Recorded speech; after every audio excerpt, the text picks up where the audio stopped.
اللہ تبارک و تعالیٰ کا نبی مجید میں ارشاد فرماتا ہے، سورہ یاسین ہے 29واں سپارہ ہے، آیت نمبر 77 ہے۔ اللہ ارشاد فرماتا ہے، اولم یر الانسان انا خلقناہ من نطفۃ فاذا هو خصیم مبین، اور کیا آدمی نے نہ دیکھا کہ ہم نے اسے پانی کی بوند سے بنایا جبھی وہ سری جھگڑالو ہے۔ اس میں انسانیت کی تخلیق کے بارے میں اللہ رب العالمین نے ارشاد فرمایا ہے کہ انسان کو ہم نے کس طرح پیدا کیا۔ ایک اور آیت کریمہ سورۃ المومنین 18واں سپارہ ہے، اور اللہ تعالیٰ ارشاد فرماتا ہے آیت نمبر 12، 13، 14 اور 15 میں، وَلَقَدْ خَلَقْنَا الْإِنسَانَ مِنْ صُلَالَةٍ مِّن طِينٍ، اور بے شک ہم نے آدمی کو چپتی ہوئی مٹی سے بنایا، ثُمَّ جَعَلْنَاهُ نُطْفَةً فِي قَرَارٍ مَّكِينٍ، پھر اسے پانی کی بوند کیا ایک مضبوط ٹھہراؤ میں، ثم خلقنا النطفة علقة فخلقنا العلقة مضغة فخلقنا المضغة عظاما فكسونا العظام لحما، پھر ہم نے اس پانی کی بوند کو خون کی لوتھڑا کیا، پھر خون کی لوتھڑے سے گوشت کی بوٹی، پھر گوشت کی بوٹی کو ہڈیاں، پھر اس ہڈیوں پر گوشت پہنایا، ثم انشأناه خلقا آخر، پھر اسے اور صورت میں ڈھال دیا، فتبارک اللہ احسن الخالقین، تو بڑی برکت والا ہے اللہ سب سے بہترین بنانے والا۔ اب آپ دیکھیں اس میں ایک پورا پروسیس اللہ تعالیٰ نے انسان کو پیدا کرنے کا بیان کیا۔ اب یہ آیت کریمہ کے تحت انسان کی تخلیق کا ایک مدعا ہے۔ حضرت آدم علیہ السلام کو اللہ نے جس طرح بنایا وہ تو اس میں ذکر کر دیا کہ انسان کو حملی چپتی ہوئی بچتی موٹی سے پیدا کیا، یعنی حضرت آدم علیہ السلام۔ اب جس طرح حضرت آدم علیہ السلام کی تخلیق ہوئی خدائے برتر کی سب سے بڑی قدرت ہے، لیکن ہر کوئی اس طرح پیدا نہیں ہوگا، بلکہ اللہ تعالیٰ نے انسان کو پیدا کرنے کے لیے حضرت آدم اور حضرت حوا کے جوڑے کو بنایا، اور اس جوڑے سے پھر اللہ تعالیٰ نے ان کی ملاپ سے ایک انسانیت کو پیدا کیا، اور قیامت تک اب انسان ایسے ہی جوڑے کے ملاپ سے پیدا ہوتے رہیں گے۔ جوڑے کا ملاپ ہوگا، اس سے انسان پیدا ہوں گے، اور جوڑے کے ملاپ کے ذریعے اللہ فرماتا ہے کہ پانی کی بوند سے بنایا۔ اور دیکھیں اللہ کی قدرت، پانی کی بوند ہے، اگر بار ہو تو ناپاک ہے، اور اسی سے انسان بن رہا ہے۔ اچھا، اس کے بعد پھر اللہ فرماتا ہے کہ وہ جو پانی کی بوند ہوتی ہے اسے عورت کے رحم میں اللہ رب العالمین فرماتا ہے کہ ایک خاص مقام پر جا ٹھہراتا ہے، اللہ وہ ٹھہرا دیتا ہے، پھر وہی پانی کی بوند خون کا ایک ڈیلا بنتی ہے، اس کے بعد پھر اس پر ہڈیاں آتی ہیں، پھر اس پر گوشت آتا ہے، پھر اس کی صورت بنائی جاتی ہے۔ یہ پورا پروسیس ہے انسان کی تخلیق کا، اور یہ اس بات سے اندازہ لگائیے کہ اللہ تعالیٰ نے انسان کو کسی مقصد کے تحت ایک شاہکار کے طور پہ بنایا ہے۔ اتنا بڑا انسان کہ جو جوان ہونے کے بعد 5 فٹ 6 فٹ کا ہو جاتا ہے، لیکن اگر اس کی پیدائش سے پہلے اگر دیکھا جائے تو پانی کا قطرہ ہے۔ اس کی قدرت دیکھیے آپ، صرف پانی کا ایک قطرہ، اور وہ بھی ناپاک۔ اس سے پھر اللہ تعالیٰ انسان کو پیدا کرتا ہے پاکی کی صورت میں۔ اس کی تخلیق دیکھیں کیسے اس نے انسان کو پیدا کرنے کا پروسیس رکھا، اور پھر آج کی جدید تعلیم یہ کہے کہ انسان کی زندگی کا کوئی مقصد نہیں، انسان چیمپئن جو ہے وہ بندروں سے تخلیق میں آیا ہے، پہلے بندر تھے، پھر آہستہ آہستہ مراحل پر زندگی زمانہ بدلتا گیا، دور بدلتا، مان لیتے ہیں وہ کہتے بھائی ہم جو ہے وہ بندر سے بنائے گئے ہیں، تو ایسے لوگوں کو جواب دیا جاتا ہے کہ انسان بندر کی تخلیق نہیں ہے، بلکہ اللہ تعالیٰ نے اس کو ایک خوبصورت طریقہ کار سے دنیا میں رکھا، اس کو پیدا کیا۔ اگر آپ اپنے والدین چلتے کہیں نقطۂ آغاز پہ جا کے رکیں گے کہ ان سے آگے جو ہے پاپولیشن بڑھی، ان سے نقطۂ آغاز پہ رکیں گے آپ، اور اسی نقطۂ آغاز میں کوئی مرد اور عورت ہوگا، اور اسی مرد و عورت کو حضرت آدم اور حضرت حوا کہا جاتا ہے۔ آج جدید تعلیم اور نظریات میں حضرت حوا حضرت آدم کو نہیں مانا جاتا، کہتے نہیں ہم ان کو نہیں مانتے، انسان چند بندروں سے بنا ہے۔ تو آپ مجھے بتائیں اگر جو بندر تھا، بندر سے جو مرد بنا، یہ بندری تھی، بندری سے کوئی عورت بنی، تو انہی کے ملاپ سے تو پھر انسان وجود میں آیا ہوگا نا۔ یہ اب جانور سے بنتے انسان بنے ہیں۔ تو ان نظریات کے اندر اس طرح کے کوئی دلائل کو ثبوت نہیں ہوتے، لیکن بدقسمتی سے آج ہمارے معاشرے میں ہمارے بچوں کو یہ نصاب بھی پڑھایا جا رہا ہے یہ بتایا جاتا ہے، جبکہ قرآن کریم ایک واضح دلیل ہے، قرآن کریم ایک واضح معجزہ ہے، قرآن کریم ایک واضح ثبوت ہے کہ اللہ تبارک و تعالیٰ نے انسان کو خوبصورت انداز میں پیدا کیا۔ اور یہاں ایک تو تخلیق کی بات، اور دوسرا ایک انسان کو اللہ فرماتا ہے کہ میں نے ایک پانی کی بوند سے پیدا کیا ہے۔ اور پانی کی بوند کی کیا اوقات ہوتی ہے، اس کی کیا حیثیت ہوتی ہے؟ وہ ناپاک ہے، جو مرد کے اندر سے نکلتا ہے وہ ناپاکی کی حالت ہوتا ہے، لیکن اللہ نے انسان کو بتانے کے لیے کہ جب وہ دنیا میں آئے، دنیا میں آنے کے بعد اسے حسن دے دیا جائے، یا شہادت یا دولت یا سرمایہ یا علم کچھ بھی دے دیا جائے، تو اللہ فرماتا ہے کہ اس معاملے میں وہ اپنے اوپر برتری حاصل نہ کرے، وہ یہ نہ سوچے کہ میں حسین ہوں تو تکبر میں پڑ جائے، میں دولت مند ہوں تو تکبر میں پڑ جائے، میرے پاس شہرت ہے تو تکبر میں پڑ جائے۔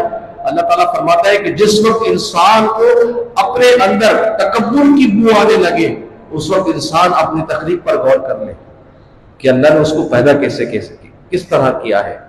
ہمارے جسم کے اندر اللہ تعالیٰ نے ایک ایسا نظام رکھا ہے کہ جب اس نظام کے تحت جو ہم کھاتے ہیں باہر نکلتا ہے، اس میں بدبو ہوتی ہے، اس پہ گند ہوتا ہے۔ تو انسان کن معنوں میں اتراتا ہے، کن معنوں میں تکبر کرتا ہے؟ اللہ نبی پاک علیہ السلام فرماتے ہیں کہ تکبر جو کبریائی ہے وہ اللہ تعالیٰ کی چادر ہے، اور اللہ تعالیٰ نے کسی عطا نہیں کی۔ جو اس کی چادر کو چھیننے کی کوشش کرتا ہے، اللہ تعالیٰ اس کو برباد کر دیتا ہے۔ تکبر صرف اللہ تعالیٰ کی صفت ہے، یہ اس کا خاصہ ہے، کبریائی، برتری حاصل کرنا۔ اس لیے ہم اللہ اکبر کہتے ہیں، تو سب سے زیادہ بڑا ہے، اس لیے اکبر کہتے ہیں، اور اکبر سے ہی تکبیر ہے، تکبیر سے ہی تکبر ہے، اور یہ ساری صفات کریمہ اللہ تبارک و تعالیٰ کی ہے۔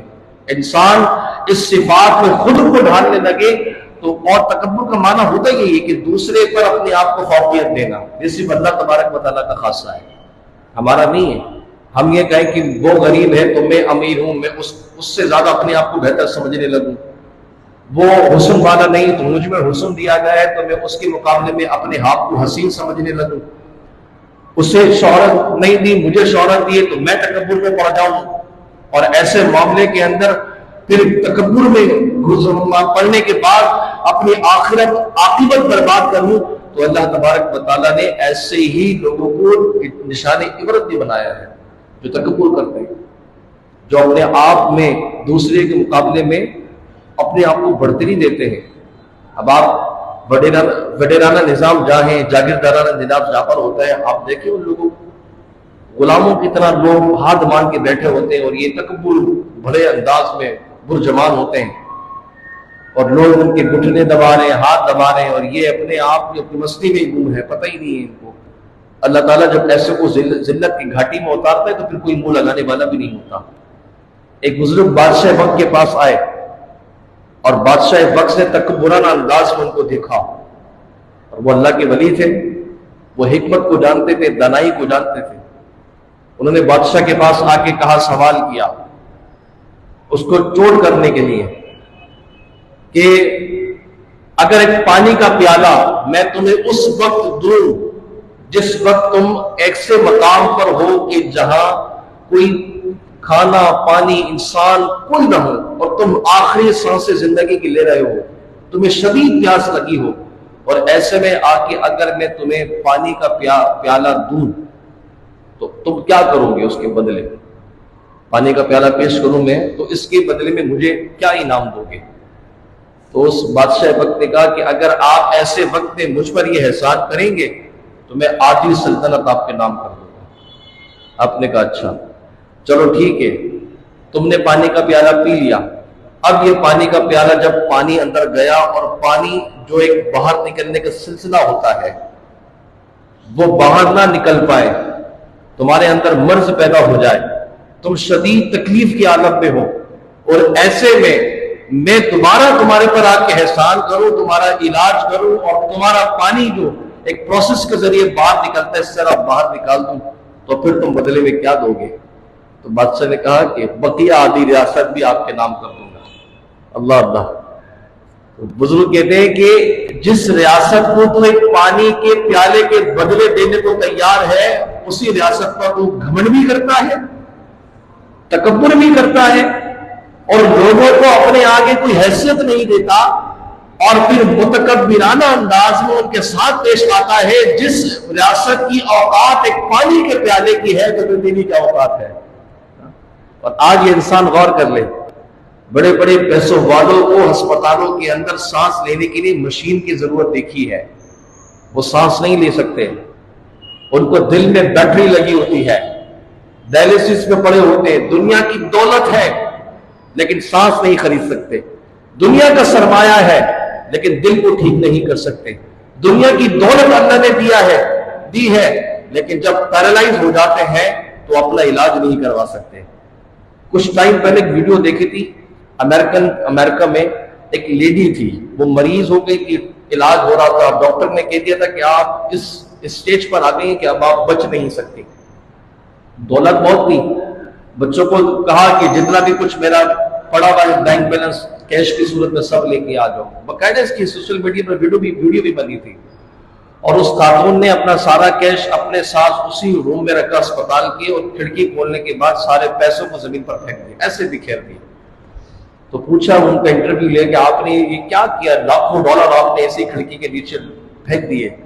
اس نے کہا جس کو میں نے زندگی بھر کما کے بچایا کہ میرے برے وقت میں کام آئیں گے, اور آج انہی پیسوں کے ہوتے ہوئے میں ٹھیک نہیں ہو سکتی, تو ایسے پیسے کا فائدہ کیا, اس کا فائدہ کیا. تو آج ہمارے ساتھ یہی ہے کہ اللہ تبارک و تعالیٰ نے خدا نہ خواستہ ہمارے تکبر اور ہمارے غرور کی وجہ سے ہماری پکڑ کر لی تو حسن کہاں جائے گا. بڑے بڑے حسینوں کو مٹی میں ملتا ہوا دیکھا ہے, بڑے بڑے حسینوں کو جس حسن پر آج ہم اتراتے ہیں. علم کی بات کریں کہ میرے پاس زیادہ علم ہے تو بڑے بڑے عالموں کو بھی کفر کی اور گمراہی کے دلدل میں دھسا ہوا دیکھا ہے. شیطان کی مثال دیکھ لیں آپ. اور اگر شہرت کی بات کریں تو بڑے بڑے فرعونوں کو بھی اللہ تعالیٰ نے, نمرود کو بھی, فرعون کو بھی اللہ نے ذلت کی گھاٹیوں میں اتار کے دکھایا ہے. دولت کی بات کریں تو قارون کی کفر کی گہرائیوں میں, دولت کے گھر میں گھمنڈ میں اللہ تعالیٰ نے اس کی موت کے گھاٹ اتارا ہے. تو اللہ تعالیٰ نے ہر پہلو پر انسان کے لیے عبرت رکھی ہے, اور بتایا ہے کہ اگر جہاں کے دل کے اندر یہ خیال آئے کہ میں دوسرے سے بہتر ہوں, اسی وقت توبہ کر کے اپنی حقیقت پہ غور کر لینا کہ میری حقیقت کیا ہے. میں تو گندے پانی سے پیدا کیا گیا ہوں, میں تو کچھ بھی نہیں ہوں. خدا کے خوف کے متعلق جو اللہ سے ڈرتے تھے, اللہ کے مقابلے میں عاجزی کرتے تھے, اپنے آپ کو بچاتے تھے. حضرت امام اعظم ابو حنیفہ رضی اللہ تعالیٰ عنہ, آپ بہت بڑے تاجر تھے, دولت اللہ نے بڑی آپ کو عطا کی تھی, اچھا لباس پہنتے تھے, خوش لباسی میں آپ کا بڑا وقار تھا. ایک دفعہ اچھا سا لباس پہن کے آپ اپنی مسجد پہ بیٹھے ہوئے تھے, اور ایک آ گیا نوجوان اور آ کے دل میں خیال کرنے لگا اتنے بڑے عالم ہیں اور اس طرح سے انہوں نے اتنا اعلیٰ لباس پہنا ہوا ہے, اور راہ نہیں گیا تو حضرت کے پاس آ کے کہنے لگا حضرت آپ اتنے بڑے عالم ہو کے اتنا مہنگا قیمتی لباس پہنتے ہیں.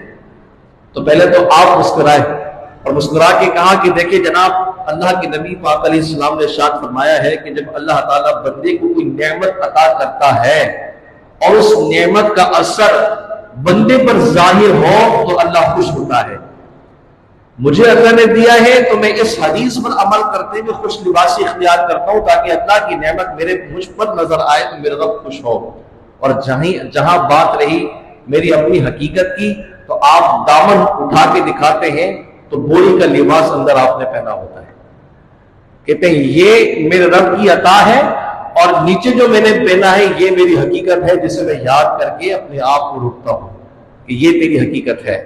یہ تو اللہ کی عطا ہے جو میں نے پہنی ہوئی ہے, لیکن میری حقیقت کیا ہے, ایک بوری کا لباس جو آپ نے اس کپڑے کے نیچے پہنا ہوا تھا.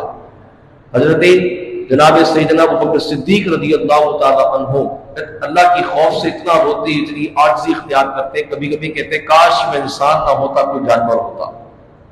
حدیث پاک کا مفہوم ہے یہ, کاش میں انسان نہ ہوتا کوئی اونٹ ہوتا, اس کی غذا بن جاتا. یہ جناب سیدنا ابوبکر صدیق رضی اللہ تعالیٰ عنہ. اور آج ہمیں ذرا سی دولت کی آ جاتی ہے, ہم تو بھائی کھاتے میں ہی نہیں رکھتے, رشتہ داروں سے ملنا چھوڑ دیتے ہیں, جاتے ہی نہیں ہے. پھر ان کے گھر میں بیٹھنا ہمیں گوارا نہیں ہوتا, وہ گندے لگنے لگتے ہیں, ان کے گھر میں بدبو آنا شروع ہو جاتی ہے ہمیں. یہی وہ رشتہ دار تھے کہ جب کچھ بھی نہیں تھا تو ہمارے سر پہ سایہ کیے ہوئے تھے, آج ہمارے پاس 2-4 پیسے کے آ جاتے ہیں, ان سے کٹنے شروع ہو جاتے ہیں. ہم ان کے آگے نہیں جاتے، ان کے گھر پہ نہیں جاتے، ان کے دہلیز پہ نہیں جاتے، ان کے گھر کا نہیں کھاتے، آس پڑوس والوں سے الگ ہو جاتے ہیں. زیادہ مل گئی تو ہمیں اپنا محلہ ہی برا لگنے لگتا ہے، چلو جی یار چھوڑو دوسری جگہ چلے جاؤ، وہاں جا کے اسٹیٹس بنائیں گے اپنا، وہاں جا کے ہم بنائیں گے. پھر یہاں آنا چھوڑ دیتے ہیں اپنے علاقے میں کہ بھائی نہیں، اب یہ ہم چونکہ اسٹیٹس والے ہو گئے، اب یہ ہمارے اسٹیٹس کا علاقہ نہیں رہا.